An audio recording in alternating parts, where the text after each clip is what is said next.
Basically, the way the First Fruits got started was that, and everything that I preach in my church comes from my own personal study. So I was having a conversation with God, and I said, Lord, personally, my wife and I are returning tithes. We've been faithful tithe payers for years. We've been, giving on top of that to everything that you ask us to. Why aren't we being blessed financially more? And God led me to Proverbs 3, verses 9 and 10, which says, honor the Lord with your first fruits. Then will your barns be filled with plenty, and your vats will pour forth with new wine. Well, God started to enlighten me to that and show me that tithing is not really true tithing unless it's the first 10%, not just any 10%. So I got a hold of that, brought it back to my congregation, shared it with them, and immediately people all over the congregation related to it and started to do that. And we have seen an increase financially in our tithing. We've seen people in our church be blessed financially. It's been truly an incredible experience. One of the things that you'd see is a central focus of the 11 o'clock or the worship service is our part of First Fruits giving. And it usually takes about 15 minutes in which I talk to the people and share with them what God is saying from His Word about giving, share a testimony about somebody that has been blessed from First Fruits giving, and then we give them the opportunity. We do not pass a plate. We basically have made a decision in our church here that we're going to follow biblical examples, not tradition, in how we do our service. So one of the things that we do is we have people, as it says in Leviticus, bring their offerings forward to the priest.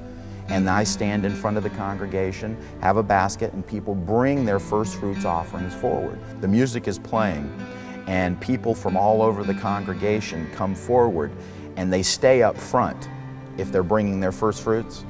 And we make that confession, and we read it off of the screen, which will be behind me.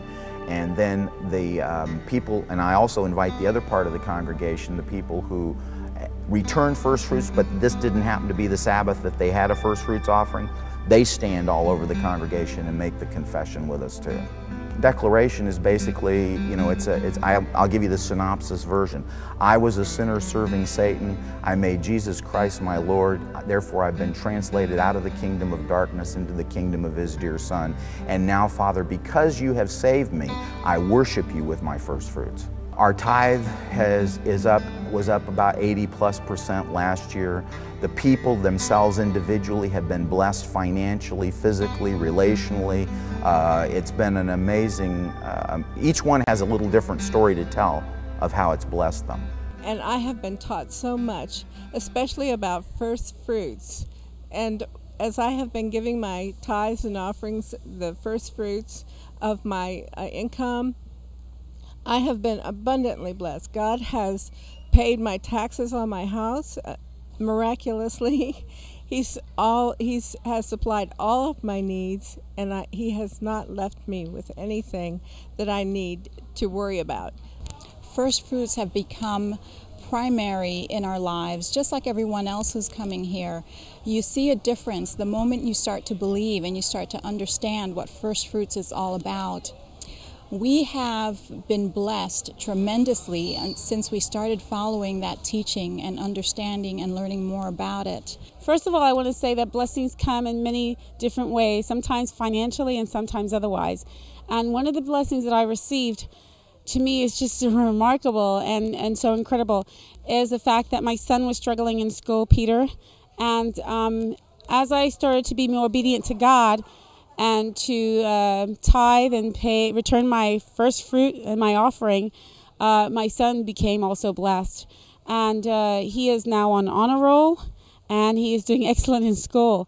And money cannot buy that. And so I just wanted to share that with you. The conference is very happy with what's happening with our first fruits, simply because our tithe increase has been so great for them. And of course, that was one of the major concerns with the Florida Conference, was tithe was down, but last year we were able to get it up.